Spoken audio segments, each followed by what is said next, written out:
ما شفنا شيء.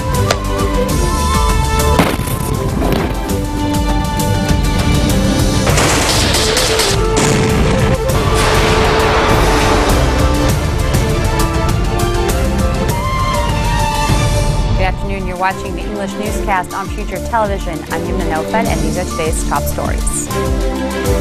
A delegation of Lebanese political groups representing the March 14 Alliance hosted the 10th annual commemoration of Lebanon's Cedar Revolution in Washington, D.C. ISIS hands over the bodies of an army soldier and a civilian to Lebanese authorities. And the second phase of Lebanon's new traffic law, which aims to cut road deaths in half by 2020, goes into effect according to the internal security forces. A delegation of Lebanese political groups representing the March 14 Alliance hosted the 10th annual commemoration of Lebanon's Cedar Revolution in Washington, D.C. The ceremony was held in the Rayburn House Office Building at the United States Congress to mark the anniversary of March 14, 2005, when an independence uprising took place in Lebanon following the withdrawal of Syrian forces. Here are the comments of the U.S. officials. Lebanon, you have tremendous friends here in the United States Congress. And I'd like to acknowledge Joe Jabali and say thank you for all the great work. What we saw in the Cedar Revolution was inspirational to millions and millions of Americans. I think we as Lebanese Americans and Lebanese expatriates and Lebanese citizens, we should celebrate the fact that as Lebanese, while we try to work toward a true, free and independent Lebanon, one in which the refugees can go home and Lebanese can live in peace without external forces. We won't stop until Lebanon is truly free. We won't stop. We're in both political parties. We are united in determination that the United States will always stand with the people of Lebanon. We want to see an election for President of Lebanon as soon as possible. And we will celebrate it with a new president, a new government that actually recognizes the great traditions and history of the Lebanese people. ISIS handed over the bodies of an army soldier and a civilian to Lebanese authorities. A police source said that the bodies of soldier Ali Al-Ali and civilian Yunus Mamdouh were received by a general security officer. The officer used to act as a mediator between his agency and ISIS. He said Mamdouh was from the eastern town of Brital. A separate security source said Ali from northern Lebanon, but could not identify which village. Now, Al-Jadid was the first to break the story in a news flash that said the body of the soldier who died in previous battles was received in Lebanon. However, it was not clear which battle in which the soldier was killed, and the Lebanese army has been fighting ISIS and Nusra militants in intermittent clashes since the neighboring conflict erupted in Syria 4 years ago. Hezbollah chief Sayyid Hassan Nasrallah met with Free Patriotic Movement leader Michel Aoun. Hezbollah revealed in a statement that Nasrallah and Aoun discussed domestic political matters, on top of which came the presidential question. The meeting was also attended by Foreign Minister Gibran Bassil and Hezbollah officials Wafi Safa and Hussein Khalil. Nahar newspaper reported that the meeting would be held in the 2 coming days to discuss political matters, particularly the possibility of resuming legislation in Parliament. Lawmakers have failed to adopt any bills since last November, when they extended their terms by 2 years and 7 months. Hezbollah's statement said the 2 leaders also discussed the terrorist threat endangering the whole region. The second phase of Lebanon's new traffic law, which aims to cut road deaths in half by 2020, will go into effect according to internal security forces. During the second phase, which starts today until May 31st, major offenses like driving without a seatbelt, driving a motorcycle without a helmet, running red lights, and driving against traffic will be punished under the new law. Other infractions, such as using phones while driving, double parking, driving a vehicle without a license plate, driving an unregistered vehicle, the use of cars and motorcycles for purposes other than transportation, reckless driving, defrauding vehicle inspection, and riding loud motorcycles will also be sanctioned. The new phase will also continue to punish major violations listed under the law's first phase, like speeding, driving under the influence of alcohol, and reckless endangerment.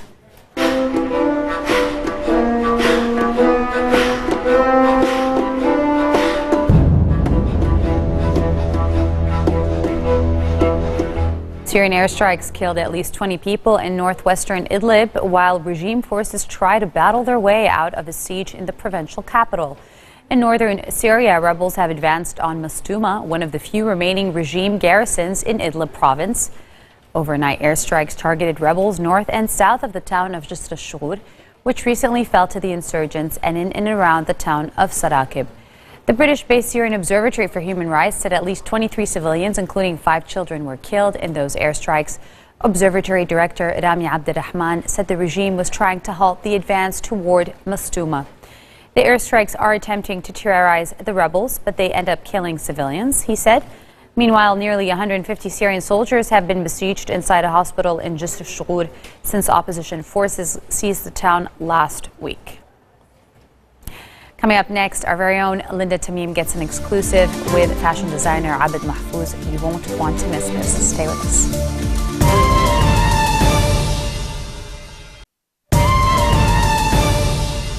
Welcome back. You're watching Future Television's English News at 4:20. The United Nations warned fuel shortages threatened to halt all relief operations in Yemen within days as Saudi-led airstrikes and ground fighting killed 47 people in the second city of Aden. Gulf Arab states rejected any neutral venue for UN-brokered peace talks as a confidential UN report supported their allegations that regional rival Tehran had been arming Yemen's Houthi Shia rebels since 2009. Yemen is the poorest Arab country even before the rebellion, and now against exiled President Abdurrabbu Mansour al-Hadi, it escalated last year, and UN agencies say that millions are at risk from any halt of food distributions. The bombing campaign launched by the Saudi-led coalition of Arab states on March 26 has virtually halted the delivery of both humanitarian aid and commercial goods, including fuel. Iran's Foreign Minister Mohammad Jawad Zarif is congratulating his newly installed Saudi counterpart on his appointment. According to Iranian media, even as tensions are flaring between the rival regional powers over Yemen, Zarif said he hopes that relations between the Islamic Republic of Iran and the Saudi monarchy will develop following the nomination of Adel al-Jubair as Riyadh's top diplomat. Tensions between the dominated Saudi Arabia and the Shia Iran have soared following the launch in March of a Riyadh-led aerial campaign against the Houthi rebels in Yemen. For the regional adversaries have long vied for influence in the Middle East, including in the conflicts in Syria and Iraq, and in conventionally mixed countries such as Lebanon and Bahrain. Iran is denying providing any arms to Houthi rebels in Yemen and is insisting on a complete end to Saudi-led airstrikes on a condition for peace talks in the nation.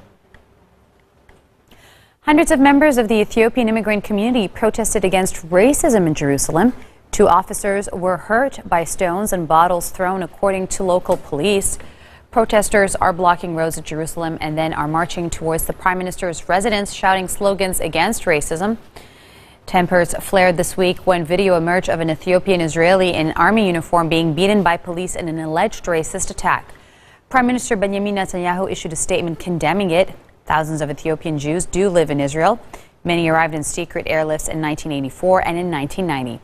Their integration into Israeli society has been rocky, with many claiming they face daily discrimination. Lebanese fashion designer Abed Mahfouz has held his first fashion show in Lebanon since February 2005. He showcased his latest haute couture collection for the spring and summer 2015, entitled Blossoms in Lebanon. The show took place on the first day of the Women's World Exhibition at the Forum de Beirut. During the Beauty and Glamour event, gathering all beauty and well-being industry professionals and lovers, our very own Linda Tamim had the opportunity to interview the renowned designer, as well as former model and Natalie's agency owner, Natalie Fadlallah. Can you tell us a little about Blossoms in Lebanon and what has inspired you to create this collection? First, you're welcome. Thank you so much. It's my pleasure. I see you and nice to meet you. Okay, this one today, collection for Spring Summer 2015. Okay, I like to make something here in Lebanon because I'm abroad 10 years. Okay, last one 2005 in Phoenicia, 12 February in Phoenicia. Before 2 days accident for Rafiq Hariri. Yeah. Okay, yeah, to now I don't make anything here in Lebanon. Yep, exactly. So I was just going to say, this is your first fashion show in Lebanon since February of 2005. What does it mean for you to take part in the Women's World Exhibition? Today I think I like to make something here in Lebanon because too much people ask me why you don't make something here in Lebanon. We love to see you here and we love to make something here. Look, all people out there, my friends, I have more people, more friends, close friend, okay? Oh, everything good. Well, of course, you're a very renowned designer and you're known not just in Lebanon, you're known abroad in, like you said, in Hollywood and Europe. And in fact, stars including Daphne Guinness, we have Lindsay Lohan, Selena Gomez, and Nicole Scherzinger. They all wore your dresses. So what is your secret to success? Work. Just work. We need love. We need more people love Abed Mahfouz. It's for me. We all love you. And one last question. How does this collection celebrate women? Of course. Every woman in the world, okay, I love her. Okay, from my mom, my daughter, my sister, everyone I love. Of course, because the woman, everything in the world, everything for me, for you, for everyone. All right, here I'm standing with a few of the models for Blossoms in Lebanon by Abed Mahfouz, and as you can see, I'm standing right next to very beautiful models and very tall ones as well. Hi, ladies. Hi. So how does it feel to be taking part in this beautiful fashion show?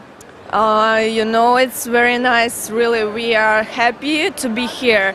And this dress is, for me, it's perfect, really. I think this dress is too comfortable when you wear it. And amazing shoes, amazing designer. We really nice to meet all of girls, and this client is very nice, really. What do you think about your dress? So first thing is dress. Second, it's shoes. If you wear this dress and shoes, you will feel like you're a princess. Like shine. If you will come to here and you will see how it's matched shine, you will crazy about it. Really. So what's so special about this collection? It's Abed Mahfouz, of course. He's well-known designer, and after Paris and came to make his fashion show in Lebanon. We are proud of this, that we wish all the designers come back to Lebanon and make the fashion week here. What about models? Are there any Lebanese models? Yes, there is international and local models, of course. Perhaps you should pick me next time. Yeah. With a bit of heels, I'll be taller, I promise. That was our very own Linda Tamim. Who knows, she might end up on the runway someday. And on that note, we end our bulletin, and let me remind you of our headlines. Delegation of Lebanese political groups representing the March 14 Alliance hosts the 10th annual commemoration of Lebanon's Cedar Revolution in Washington, D.C. ISIS hands over the bodies of an army soldier and a civilian to Lebanese authorities. And the second phase of Lebanon's new traffic law, which aims to cut road deaths in half by 2020, goes into effect today, according to internal security forces. Those are your Friday headlines live on Future Television. Happy Labor Day to everybody out there working hard, and we'll see you again tomorrow. Take care.